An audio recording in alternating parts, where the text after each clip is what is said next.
ప్రేమిస్తాడు. నువ్వు సినిమాల కాడ డ్యాన్స్ చేసినా, నువ్వు కోలంట్ల కాడ డ్యాన్స్ చేసినా, రికార్డ్ డ్యాన్స్ల కాడ డ్యాన్స్ చేసినా, నా బిడ్డ నా కుమార్తెని ఏడుస్తాడంట దేవుడు. హల్లెలూయా, గట్టిగా చెప్పండి హల్లెలూయా. ఓ రోజున ఎజెకేలు పట్టుకొని ఎజెకేలు చెప్తున్నాడు, ఎజెకేలు నా బిడ్డ దుష్టత్వము నుండి పాపంలో చనిపోతే నాకు సంతోషం కాదు. నా బిడ్డ మనసు మార్చుకొని, ప్రభా నేను తెలుసో తెలుగును పాపం చేశాను, నన్ను క్షమించేసయ్యా అని మనసు మార్చుకొని జీవిస్తే నాకు సంతోషం ఎజెకేలు అన్నాడు. హల్లెలూయా, గట్టిగా చెప్పండి హల్లెలూయా. ఎజెకేలు గ్రంథం 18వ అధ్యాయము 22వ వచనం ఎంత మంచి ప్రేమ దేవుడిని చెప్పండి తెలుసు. అతడు చేసిన అపరాధములలో ఒకటి జ్ఞాపకములోనికి రాదు, ఒకటి కూడా జ్ఞాపకములోనికి రాదు. తన నీతిని బట్టి అతను బ్రతుకును, తన నీతిని బట్టి అతను బతుకును. దుష్టుడు మరణము నొందుట చేత, దుష్టుడు దుష్టత్వములో పాపం ఉండి రౌడిదం చేసి మంచం సబ్బుతుండి చీకట్లో ఉండి అట్లనే మరణిస్తే నాకు సంతోషం కాదు. ఏమాత్రమైన సంతోషము కలుగును, ఏమాత్రం నాకు సంతోషము కాదు. వారు తమ ప్రవక్తను దిద్దుకొని, తన ప్రవర్తన దిద్దుకొని బ్రతుకుటయే నాకు సంతోషము. పశ్చాత్తాపడి, ప్రభువా నేను పాపినయ్యా, నాన్ని మానవత్వం కలిగి జీవించకుండా, మనిషిగా జీవించకుండా పసిపాయిగా జీవించాను, చీకట్లు చిందులనయ్యా క్షమించండి తండ్రి, నేను చేసిన పొరపాటని పశ్చాత్తాపడి దేవుని కాడ ఒప్పుకొని విడిచిపెట్టి బతికితే దేవుడు సంతోషిస్తాడు. చప్పలు కొడతాం గట్టిగా, గట్టిగా చెప్పలు, గట్టిగా సత్తుగా, గట్టిగా హల్లెలూయా, హల్లెలూయా, హల్లెలూయా. అలాగ ఆయన సంతోషపెట్టే జీవితాన్ని మనం జీవించాలి. అందుకొరకు ఒక వాక్యం చెప్పి నేను ముగిస్తున్నాను. ఆదికాండ బైబిల్ ఉన్న వాళ్ళు ఆదికాండ 39వ అధ్యాయం 5వ వచనం, ఆదికాండ 39వ అధ్యాయం 5వ వచనం. అతడు తన ఇంటి వారి మీదను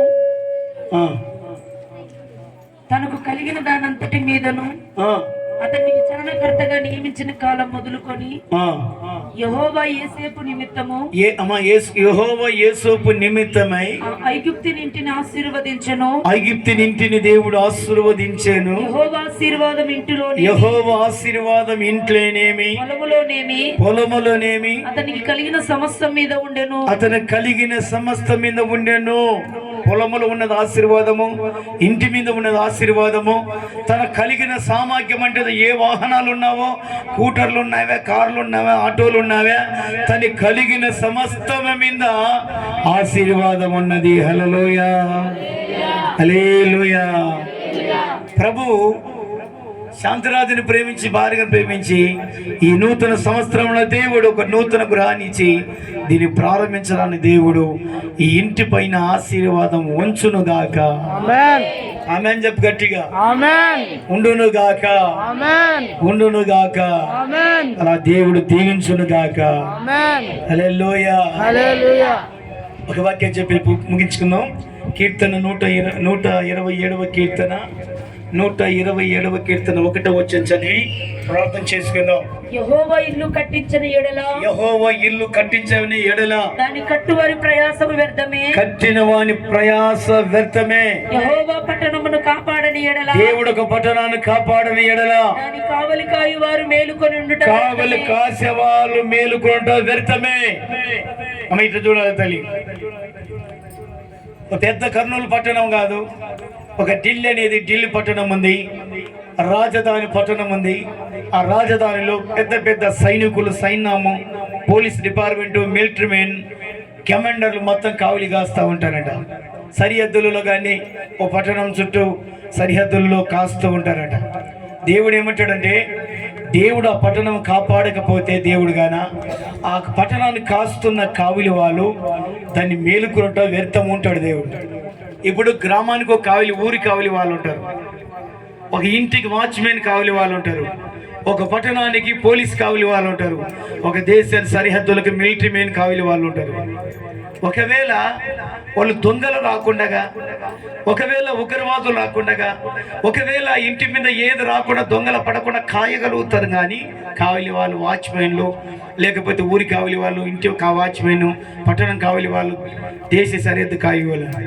కానీ కింద భూకంపము కదులుతుంటే వాళ్ళు కాయలేరు. హల్లెలూయా, గట్టిగా చెప్పండి హల్లెలూయా, హల్లెలూయా. అన్ని కాస్తారు కానీ భూమిలో భూకంపం కదులుతున్న మన జపాన్లో భూకంపం వచ్చింది కొత్త సంవత్సరంలో. సుమారుగా 50,000 మంది చచ్చిపోయారు. పెద్ద పెద్ద భవనాలు కూలిపోయాయి. మొత్తము లోనికి నేలకి మింగింది. దేవుడు అంటాడు, యెహోవా ఇల్లు కట్టించకపోతే కట్టిన వాని ప్రయాస వ్యర్థమంటాడు దేవుడు. దేవుడు ఒక పట్టణం కాపాడకపోతే కావలి కాస్తున్న వాళ్ళు కావలిగా ఉండడం వ్యర్థమంటాడు దేవుడు. దొంగలు కాస్తారేమో, ఉగ్రవాదులు కాస్తారేమో, ఒకవేళ పై నుంచి వస్తున్న తుఫానులు గాని లేదా సునామీలను గాని భూకంపాలను గాని కాయలేరు కావలి వాళ్ళు. దేవుడొక్కడే కావలివాడు. హల్లెలూయా, హల్లెలూయా, హల్లెలూయా. దేవుడు మనల్ని కాపాడేవాడు. కొనుకడు నిద్రపోని ఇశ్రాయేలు దేవుడే మన కుటుంబానికి సరిహద్దు. ఆయననే కావలివాడు. హల్లెలూయా, హల్లెలూయా. మన గ్రామం బాగుపడాలన్నా, మన కుటుంబం బాగుపడాలన్నా, మన పిల్లలు బాగుపడాలన్నా, మన ఇల్లు బాగుపడాలన్నా, మన దేశం బాగుపడాలన్నా ఐక్యమంలో ఉన్న దేవుడు, అత్యున్నత సింహాసనం పైన ఆసీనుడు ఉన్న దేవుడు సన్నిధి మన ఇల్లులో మన చోట ఉన్నప్పుడే మనం కాపాడబడతాం. కానీ ఏ కావిలి వాళ్ళ ద్వారా మనం కాపాడపడలేమని నువ్వు గుర్తెరగాలి. హల్లెలూయా, హల్లెలూయా. అందుకని యేసయ్యా, నా ఇల్లు కొత్తగా ఓపెనింగ్ జరిగింది నైనా, ఇంటి చుట్టూ నీ కంచె వేయి నైనా అలా. ఏమనాలా? నీ ఇంటి చుట్టూ కంచె వేయి. లోన ఏమున్నదో, పైన ఏ తెగులు తిరుగుతావో, ఎప్పుడు ఏ నాశనం జరుగుతుందో తెలియదు.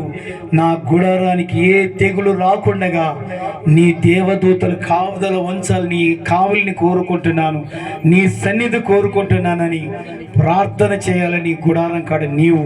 దేవునికి స్తోత్రం. ప్రభు బలం, ప్రభు దుర్గం, ప్రభు ఆశ్రయమే మనకుండునుగాక. ఆయన దీవెన మనకు తోడి ఉండునుగాక. మన కుటుంబాలను, మన పిల్లలు, మన ఇళ్ళని దేవుడి కాయునుగాక. దేవుడి వాక్యాన్ని దీవించి ఆశీర్వదించునుగాక.